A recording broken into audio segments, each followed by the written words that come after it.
This is Aussie Mac Zone. We'll cover everything Apple, including Macs, iPhones, iPads, and more.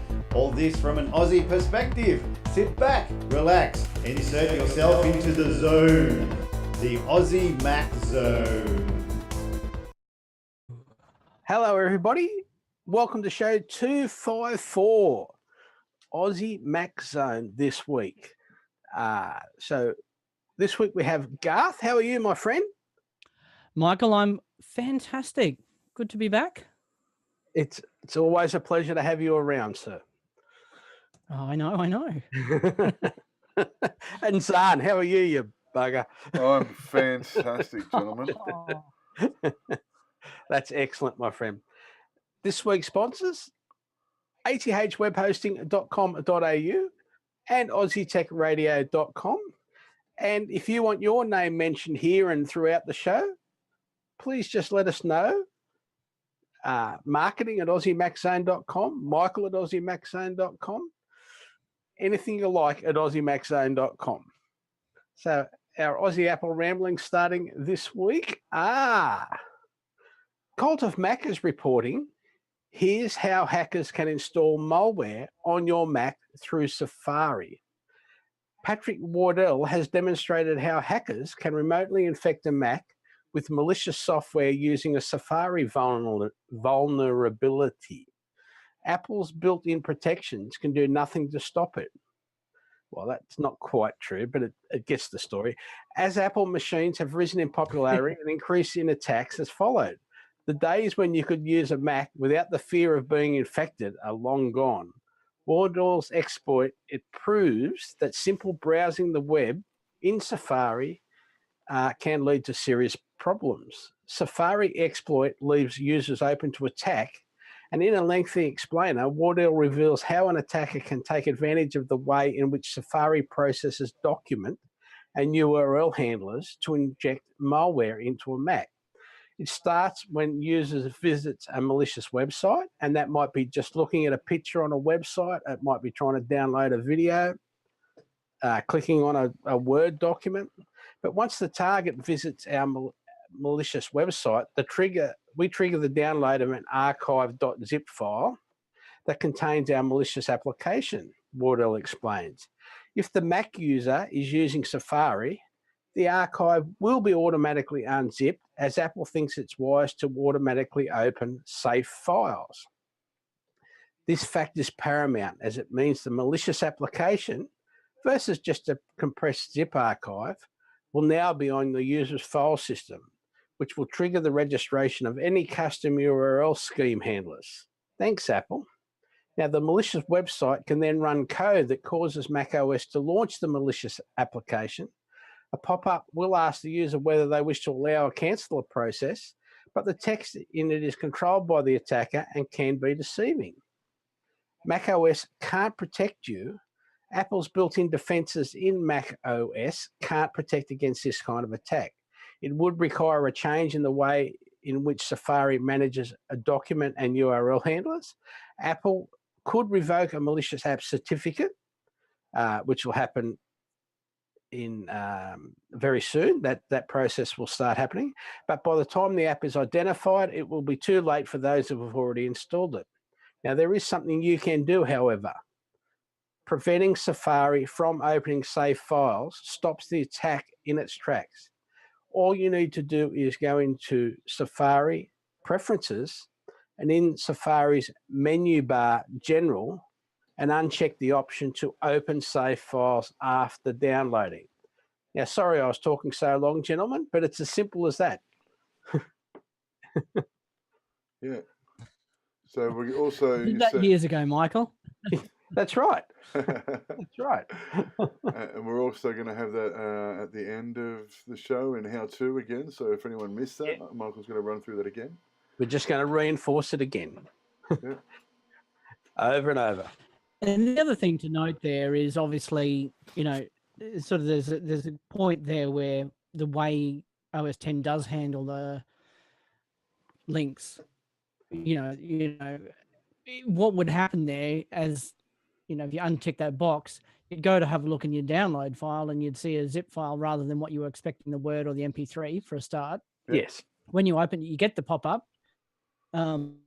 It then becomes your own stupidity if you've got, which is maybe a little bit harsh, but you get some dodgy pop-up about an application, then you just have to click spend OK if you're not. We have to spend more and more and more time being alert, unfortunately. That's right. Yeah. Everybody is out to get us somewhere along the line. Now, here's a little... The bit I hadn't realised there was URL handling, how that worked. Yeah. So that, they could trigger the opening of that zip with the URL handler. Yeah, it's amazing, isn't it? How... Once that application was, once the file was on the file system, the way that it would register how to handle this particular URL scheme. That was how we get the good thing about sharing information between apps is using URLs, isn't it? Yeah, well, that's how iOS handles it as well, isn't it? I mean, that's the mechanism that's allowed iOS to start doing more with respect to productivity. Yes. Now, I've got a little Aussie story. Mel Silver promoted as new Google ANZ Managing Director. So ZNet reports Google has announced the appointment of Mel Silver as the new Managing Director of the company's Australia and New Zealand operations. Having been with Google for over 11 years, Silver has held a number of senior leadership positions in Australia and the greater Asia Pacific region, most recently based in Singapore as Managing Director of Go-to-Market Strategy and Operations for Google APAC. And I'm thrilled to be coming home and rejoining the Google Australia and New Zealand team. There is a tremendous digital opportunity for the region, with businesses and consumers increasingly making use of tools such as AI and machine learning, Silver said in a statement last Thursday. And during my time in APAC, it's been wonderful to see and share stories of the innovations coming out of Australia and New Zealand. And I can't wait to come back and work with our partners and clients to help them innovate, grow and succeed.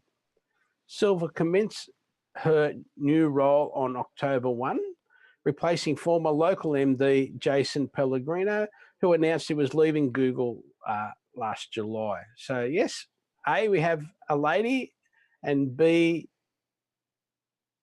she's the boss. So there we go. Very good. Very good. Good on you, Google. Yeah, that's great news. Yeah. As soon as everyone can get a lady boss except for this country. We had one for a while. Yeah, no, she was. That wasn't democracy. Anyway. Anyway. Sorry, Garth, did I interrupt? No, not making any comments at this point. We're used to having women bosses, aren't we? We're married. Right. Yeah. Telstra announces... Once again, I'm not making any comments. Another good Aussie story. Telstra announces a new head of technology. Again, ZNet reports Telstra has announced that the appointment of its new group executive of product and technology, choosing Deutsche Telekom Chief Product and Innovation Officer Christian von Reventlow, who will commence his role 1st of November. In announcing the role, Telstra appointed to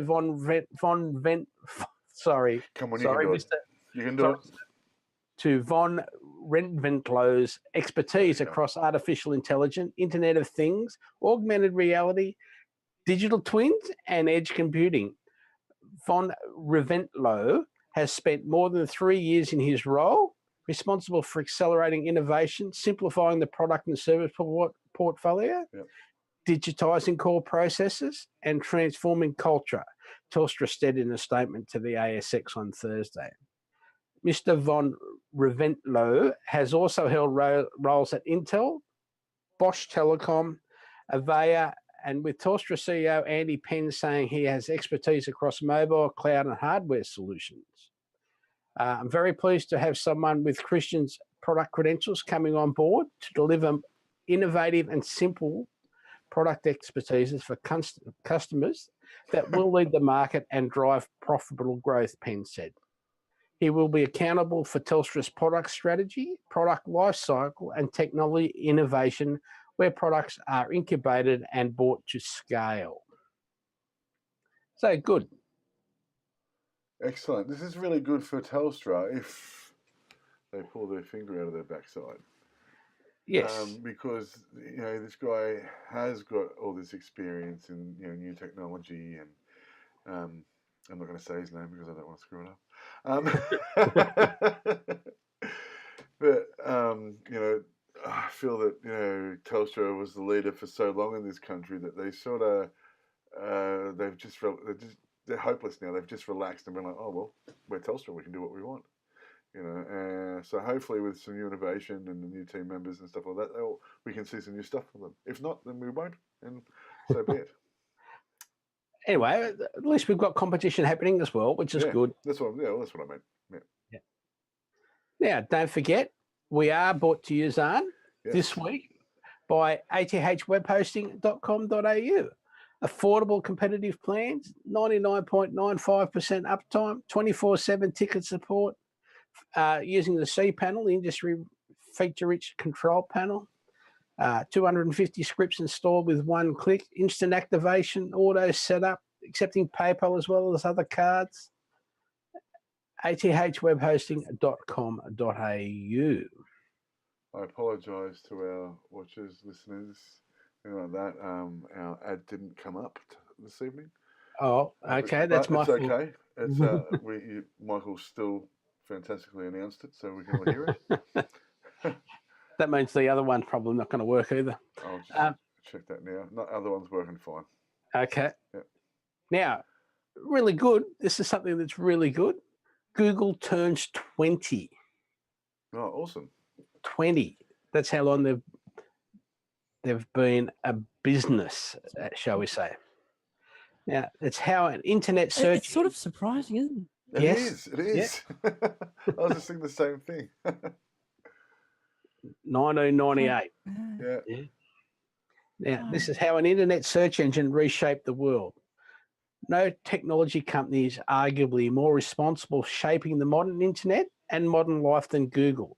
The company started as a novel search engine, now manages 8 products with more than 1 billion users each. That's awesome. Many of those people use Google software to search the repository of human knowledge, communicate, perform work, consume media, and maneuver the endless vast internet in 2018. Now, on September 4, Google turned 20 years old, making one of the most staggeringly influential runs for any corporation in history, which is fair enough too. That's a very fair statement. So they've gone from nothing to nearly $1 trillion company. They'll be the third one there. Wow. Expect. Just so a little rundown of the history. August 1996, Larry Page and Sergey Brin launched Google on Stanford University's network. Then, September 4, 1998, Google incorporates with only $100,000 in angel funding. So they've gone from zero to nearly $1 trillion in 20 years as well. Yeah, that's crazy good. But now, you don't even say, "Oh, can you search that for me?" People I do it all the time. Can you Google that?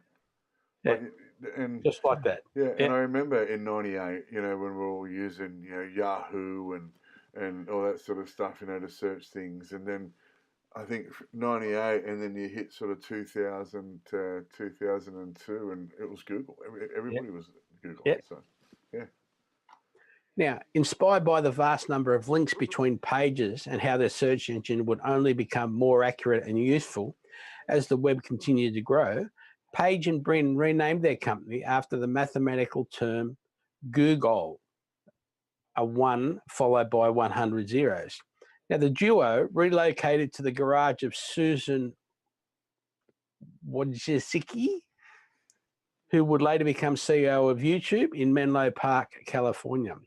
They incorporated as the company as Google with a $100,000 investment from Sun Microsystems co-founder Andy Bechtolsheim. Now, August 2001, Schmidt was made chairman, but summer of 2002, Yahoo tries and fails to buy Google for $3 billion. Yeah. April 1st, 2004, Gmail launches to the public with a 1 gig of storage. Then August 19th, 2004, Google goes public. February 8, 2005, Google Maps launches. January 27, 2006, Google launches its search engine in China. October 9, 2006, Google acquires YouTube. Now, September 2nd, 2008, so 10 years ago, Google launches the Chrome browser. September 23, 2008, Android launches on T-Mobile, G1 and HTC Dream. So, again, only 10 years old. March 2010, Google gets kicked out of China after ending a censorship. Google 2010, October 2010, Google starts working on self-driving cars. Yeah. Yep. June 15, 2011, Chrome OS initial launch.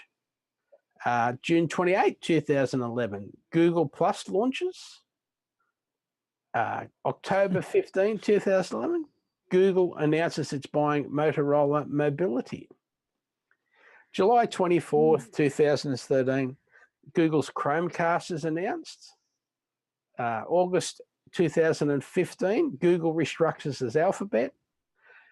May 18, 2016, Google Assistant launches. And then October 2016, Google solidifies hardware launch with Pixel and Google Home. So, yeah, they've gone from nothing to everything, everything. Totally. Yeah, in only 20 years. That's pretty remarkable. You know? By any standard, that is remarkable. It's fantastic. Yeah, absolutely. And it just shows you, like those guys started, like you said, they started with nothing, and then also they got $100,000, and then they're boom, and they're off.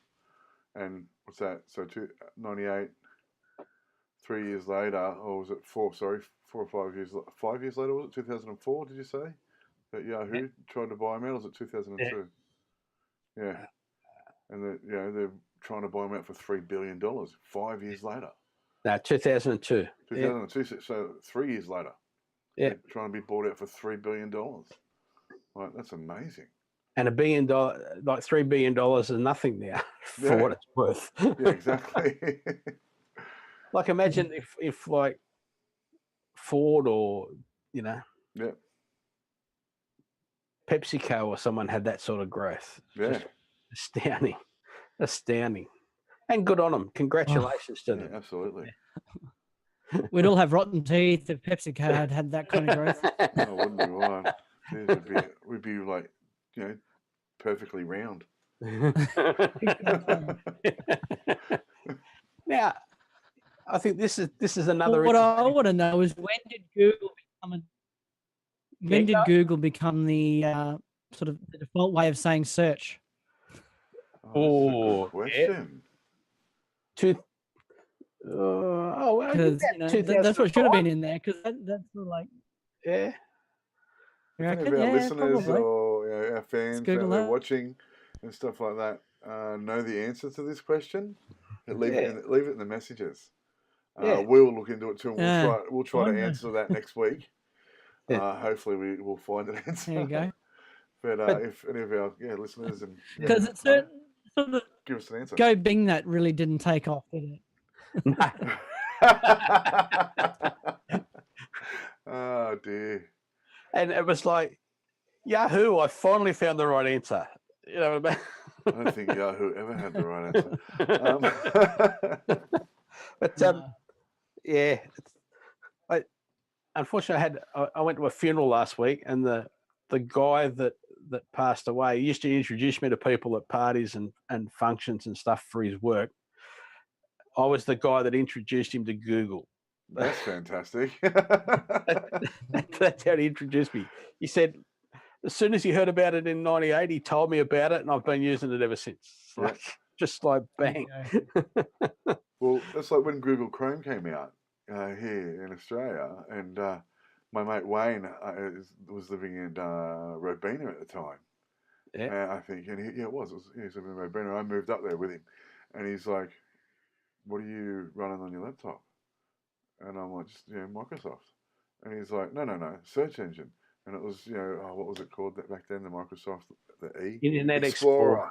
That's right. That's how unimportant that is. I don't even remember the name of it. And he's like, "No, you got to download Chrome." And I'm like, "Yeah, you sure? Is it good though?" And he's like, "Dude, trust me, download Chrome." And so we did that day on my laptop. We downloaded Chrome, and he showed me it, and I used it for ages.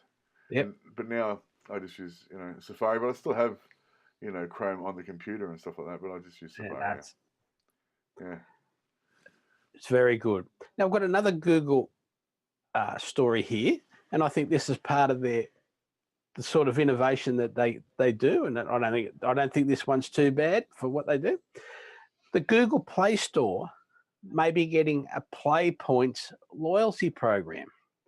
So the folks over at 9to5 Google and XDA developers have been decompiling APKs and looking for hints that might reveal future possible features.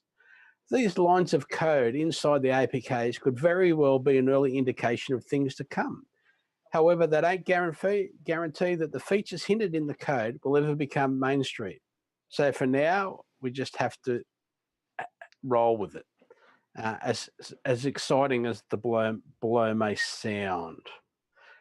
Google might be working on Play Points loyalty program for the Play Store. According to the report, the string introducing Google Play Points first appeared in version 11.5 and later 11.6 of the Play Store app. Interpreting the lines of code, the report claims that this reward program will be an opt-in one. So that'll be the first time Google have done that. But once signed up for the Play Points, this loyalty program, users will be able to earn points with their purchases. The opt-in has to be explicit, and rewards will be handed out only after joining. The icon for the service has been seen as the tilted coloured square. The report claims that according to the current phrasing used, points will be handed out for purchasing music, movies, TV shows, and books, as well as not just Android apps. As per the exchange rate used for Play Points, it will probably vary from country to country. A string, however, details how it will work in Japan, with 100 yen spent on purchasing content or apps, earning the user 1 point. So, yeah. So, that's just innovation. I think that's pretty clever. That is clever. Yeah. Do you think Apple will do it? Apple might have to. No. Apple don't have to do anything. That's exactly right. True. That's right. That's not necessarily a good thing or anything. But at the moment, for the last 10 years or so, or not that long, the last 5 years, they haven't had to follow anybody anywhere. Whenever they do something that is alike somebody else, everyone's like, "Oh, Apple had to follow that." No, they didn't. They just decided to. That's right. This is something I actually don't know the answer to. Again, how we can buy iTunes card and Apple cards at Woolies, etc., and sometimes they're on special at Woolies and Myers and Coles. Yeah. Are Google cards ever on special? I wonder. You'd assume so, but I just don't know. Don't know the answer to that. I've never seen them on special. So, yeah, just another question for everybody. I've never seen a Google card, to be honest. Oh, yeah, they're definitely about, yeah. I've never looked for one. Yeah, that's right. I never have. I've looked for iTunes cards and stuff like that. I just never, Look, for people, I'm not in the habit of buying Apple cards when they're on special, or whatever. I don't think of it because my credit card's hooked up. But it's such an easy, obvious life hack, right? To just get the cards when they're on special and put the credit on your account. Yes. Save yourself 15, 10, 20%, whatever you happen to, because you know you're going to spend the money anyway. So it's just being prepared. That's all. And it's good to like. I think the ones when they're on special stuff, they're good to buy for the teenager. All right, and it's a gift. Like the birthday comes up or whatever. Like, bam, there's $30 on an iTunes card. And it only costs you X amount of money because they've got a 20% off or whatever it is. So yeah. But remember the whole country thing. So if you've got friends in New Zealand, don't get them to buy your cards for you. Don't send you there. They won't work. They don't work. Change stores and buy something. You go to the New Zealand store or something. Now the tension is building between Spotify and the music industry. Mark Seamons is frustrated. The Universal Music Publishing executive oversees one of the largest song catalogs in the world, collecting royalties for Nicki Minaj, Adele, and Justin Bieber. But since songwriters have long complained about how little they make, Seamons is accustomed to arguing for more money. But Spotify technology, the world's largest paid online music service, is testing his patience. Spotify features music videos atop many of its playlists, which the company says is a way to promote artists to its 180 million users. But Seamons says the Swedish technology giant, with a market value of $32 billion, is supposed to pay more for videos and hasn't. The dispute, simmering for months, threatens to blow up relationships that have helped the record industry climb out of a near 2-decade hole and let Spotify soar. So, yes. Are they paying their money? Pretty emotive language in that article. So this is the problem. I hate this sort of stuff because artists deserve the money. It's their property. And these industries, like they're ripping them off, and they're like, well, what are you going to do? I mean, people are like, oh, it's only this much, it's only that, but it's not. They're doing it to everybody, and it's the artist's property. It's not anybody else's property. They shouldn't be stealing this from artists. Like, it's the same when we did have this whole, the problem with downloading for free and stuff like that. Stealing music is still stealing. He's still stealing from somebody. It's the artist's property. It doesn't matter if they're millionaires from what they've done. They worked that hard to get where they are. Yes. And it's with anybody, any sort of business. And most of them aren't millionaires. That's right. They're not. Most artists aren't. And so you've got these companies that are saying they're trying to bring the music industry back to where it was, ripping the artists off in the first place. They're no better. And they should be paid right. I don't understand quite what the hassle is. If the agreement was, it's a video, you pay me more money. Yep. Tell them to stop playing videos. That's that's very simple, isn't it? Yep. Yeah, you would. You'd think. But you would think. Yes. So it's a tough one. I like, it's well.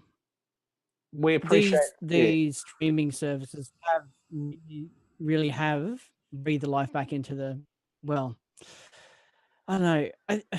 Have they? Have they? And I think they have. But the point, I think if you really want to support an artist, buy the album instead. Yes. Like, don't get me wrong. Even if you've got a subscription. Yeah, I've got a subscription to Apple Music. And I've got a whole lot of albums on there that I don't own. But again, I've got so many CDs at home, and I don't even really. I think I've got a CD player, but whoever uses one anymore, Yeah. and so Never. that's why. No, but I mean, buy it why from iTunes or that's right. That's why I service bought the subscription to Apple Music in the first place, so I could still have the music I wanted. I know the artists are getting paid, and it works out that way. So when I'm trying to do the right thing, but the company, well, this isn't about Yeah, Apple Music. no, Because look, Apple Music's had this dispute and they fixed it. yeah, And now, with another company doing the same sort of thing, and it's not fair. Like, if you say, Garth, for instance, we were making money off what we do so what right I'm here, saying, and Apple decided, yeah, okay, we're not going to pay you that much for these videos now because we want to make more money off you. It's not fair. It's not their content. It's ours. And they're ripping us off for something that we're doing. no, but this is look. What I was saying, well, let's go back a little bit for a moment. Yep. What I was saying around buying the album is not Yep. the CD. Yeah. So yes, you have your subscription, but for the artists you really want to support, buy their album off iTunes as well, or wherever. It's probably worth finding out which one does give them the best royalties. You're going to give them, you're going to have to listen to it on Spotify a million freaking times for them to get as much money as you would if you just bought the album, sort of thing. That's true. And obviously that's an exaggeration. Yeah. The other thing is these Spotify and Apple Music become such a dominant way for producers of content to put the content out that they don't have any choice other than to sort of, to a large degree, they get into that situation where, and some artists have done it where they're going, well, I'm going to put it on your service, but not your service. And, Apple or Spotify or Deezer or one of these guys will say, I'll give you a bit extra for the next month to keep it, only on my service. Yeah. But apart from that, I don't know how much these guys just don't have only the really big artists can bargain with these service providers because they're such a dominant platform. It's good too. Some of the new artists that I like to listen to have gone backwards in technology and are producing vinyl. Yep. And it's a great way. Like, it's great. I love records. I still have a record player, funnily enough. And I still listen to records all the time. And so I found sometimes if I really dig the artist, like you said, I'll buy a record. I will even buy a CD if that's the way it is. I'll go and buy a CD, and if I really support them. But again, like with the streaming, I think platform, that's Yep. Sorry, go. one thing is, buying the actual vinyl is a nostalgia thing, isn't it? It's It is. there's only a niche market there. It is, but it's great. Like, some, like I said, like some of the great, sort of artists at the moment are re-releasing stuff on vinyl and that, and it's a cool little collector thing. And everyone knows on here now that I collect stuff. So, yeah, Michael. Yeah, I do have another little music story because I was walking through Westfield the other day. Now, I don't remember hearing about this, but there was a sign in Westfield, which I'll show you, and it's an Apple Music logo with a music symbol on the middle of the screen, and it's got Ed Sheeran, songwriter, exclusive film, watch only on, and it's got the Apple Music, square, the rounded curves on it with the music logo in the middle. So he's obviously done a little deal, and they've promoted himself, how much he's getting for it, I don't know. It might be just to promote himself, mightn't it? Just a self-promotion that he's put up there and let them have it exclusive because they pay him or, whatever. I don't know what the deal is. Is that in the right spot there, Zarn? Is that about right? Yeah, up just a little bit. Up, down. Yep, perfect. Yeah, so people can just see that. It's a nice little... That was just walking through Westfield the other day. I saw that. So. Fantastic. Yeah. Now, Michael, while you're talking about Apple Music, yes, sir. One quick story I don't think was in the rundown there. No? Won its first Emmy. Yes. For Carpool Karaoke. Oh, go on. Really? One of the episodes. Yeah, so, yep. Yeah. No. For the whole deal. Content for, yep. Yeah. Outstanding short-term variety series is the category. Oh, yeah. Fantastic. So they won the Emmy for its variety series for Carpool Karaoke. They, after buying the rights in 2016, made it work with having what's his name? Ken. I can't think of. No. No. It'll be in the story here somewhere. James Corden. James Corden. So James Corden. So he's appeared on a couple of made it work without him there. Yeah, they have. They've had some really good hosts, like Ken, whatever his name, I can't remember his last name. Very funny comedian and actor. And then James again, but then they've had other musicians host, other bands. So I like that show. It's good. Yeah. Excellent. That's cool. Initially, it was only available on Apple TV. Yeah. I mean, on Apple Music, the Ed Sheeran thing. But and I'm guessing this is going to be the case with the Ed Sheeran thing too. Now, obviously, you can use the TV app on your Apple TV or on your iPhone or iPad or whatever you have to watch Carpool Karaoke, and presumably the Ed Sheeran thing you're talking about for free as well. Yeah, well, I'll double check that on the weekend. I'll get time on the weekend to do that. That's my weekend sort of thing. But that's excellent. Yeah. And congratulations to them. Yeah. Yes. Absolutely. So while we're on that sort of thing, I have a friend who's just started a podcast. Who's just waiting for the okay from Apple, and it's called. Let me have a look. I'm trying to find it here. Don't mind me. Where is it? Sorry, Mandy, if I can't find it. I told her about our podcast this afternoon. Here we go. And here we go. Where is it? What's your podcast? I said it's called Good Pop, Bad Pop Podcast. Okay. And so they're just waiting on Apple to approve it, and it'll be on Apple Podcasts then. And iTunes. It's iTunes podcast, and it's just a pop culture podcast. Everything's sort of popular at the moment, and for sort of a young adult demographic. And, good. Excellent. Yeah, so I thought I'd just... The more the merrier. Yep, absolutely. And hopefully when that all goes through and they do the next podcast, she's going to be saying, you should listen to Aussie Mac Zone. And,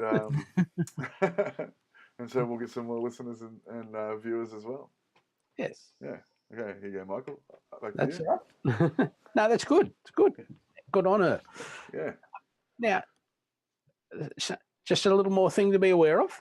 Dozens of iOS apps secretly collect location history for data monetization, and analysis says. According to a recent report from Guardian app, a growing number of iOS apps have been used to covertly collect precise location histories from tens of millions of mobile devices using packaged code provided by data monetization firms. In many cases, the package tracking code may run at all times, consistently sending GPS coordinates and other information.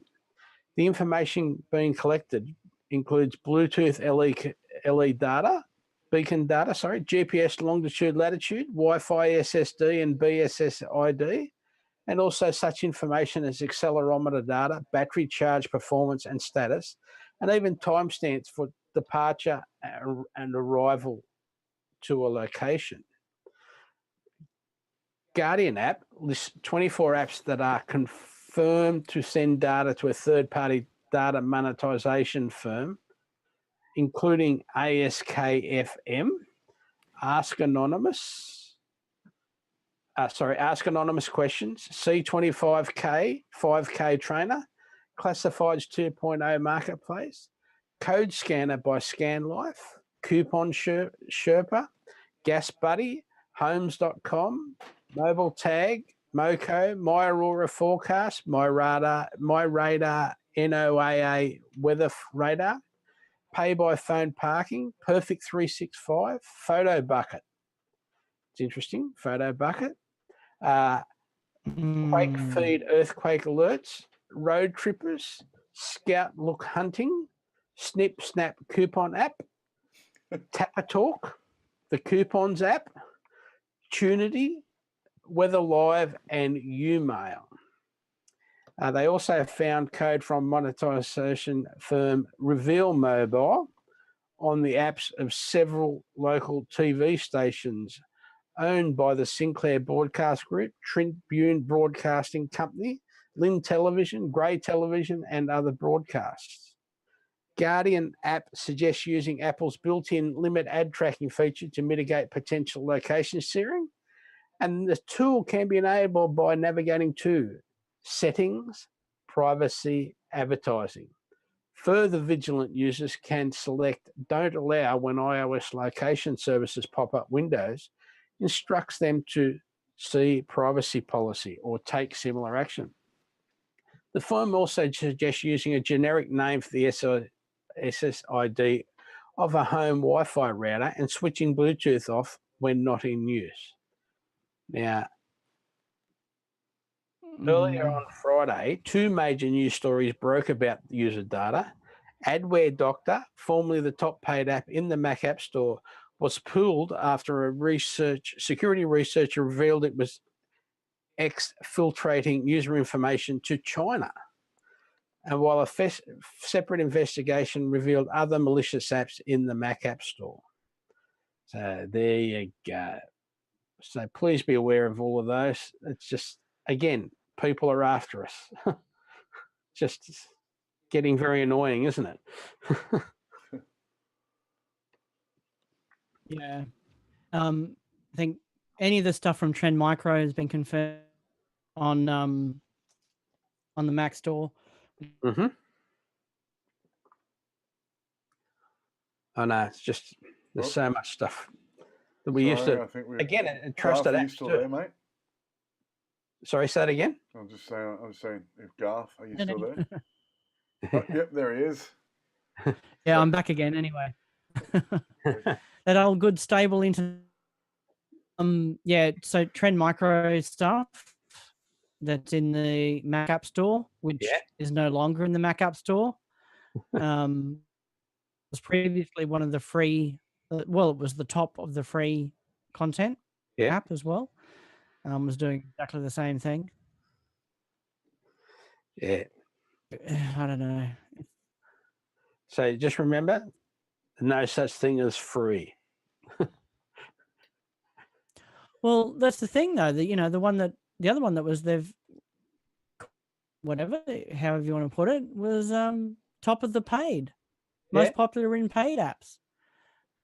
One of those, I do have one of those. I had it, so it's gone. And that one has a free with ads or subscription model. Yeah. App that you think is, you should be able to pay for, get no ads. You'd hope that they're not still doing the other dodgy behavior in the background.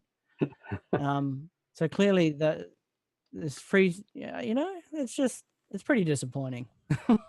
But I did have already, I went and checked my setting. Yeah. I don't know how much that limits their ability, but yeah. But who in China could care less about me sitting at home looking at Channel 7 or something? Like, who? So, hello. Now, don't forget, reminder this week, we are also brought to you by Aussie Tech Radio at aussietechradio.com. We have our award-winning chief head broadcaster, Aussie Tech Heads podcast, Australia's longest-running tech podcast. Aussie Tech Crypto, our sister one on cryptocurrency. There's also My Tech Opinion and other podcasts from around Australia.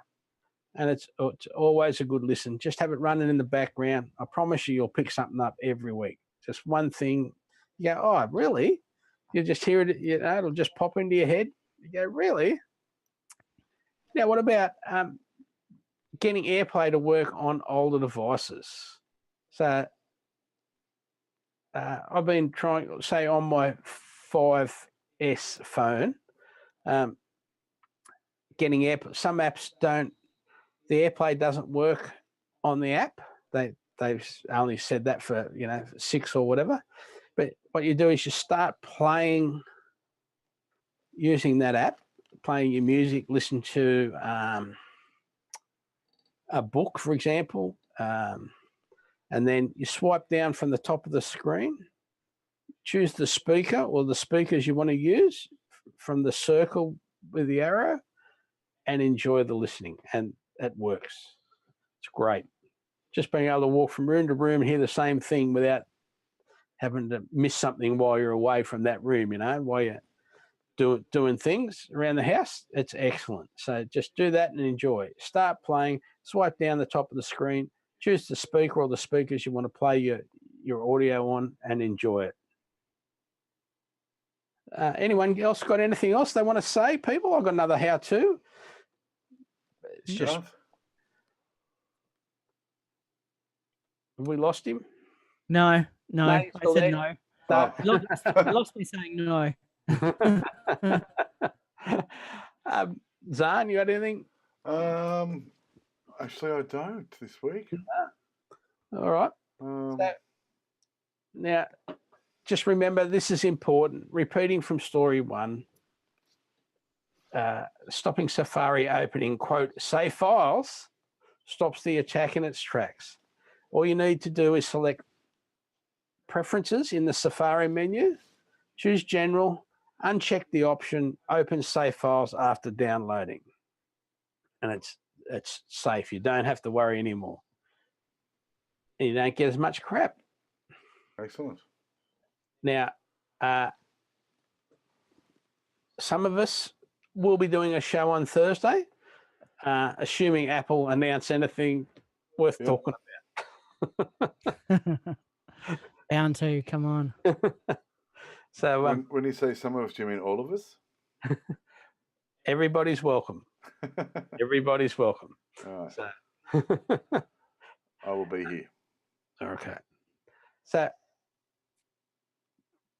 that's it. That's it for tonight. I'm just going to go thanks to our sponsors, this week being athwebhosting.com.au and Aussie Tech Radio, and more importantly, our supporters, you, our listeners, the most important people. Absolutely. The show notes in a link each week on however you upload your audio and video. And Spotify, you just search for Aussie Mac Zone, or in Apple News, just look for Aussie Mac Zone and put a heart on us, and we'll be there. And straight after the discussion of whatever Apple decided to talk about on Thursday morning at whatever it is, 3 o'clock our time. Something crazy. 3 a.m. our time. Whenever that finishes, there'll be a couple of posts on Aussie Mac Zone that you can read on your way to work. So you don't have to be stupid and get up like I do. And remember, we asked if any of the viewers, listeners of the podcast know when it became the term, just Google it, or can you Google it instead of search for it? If you know when that sort of changed, let us know, and we'll try to do it ourselves, and we'll let you know next, or maybe even Thursday if we get the chance. Yes. If not, then it'll be next Monday. Thanks for our sponsors, our listeners. Hey, Garth. Thank you. Yeah. Thank you. Remember, an apple a day keeps the androids away. See you, everyone. Bye. Absolutely.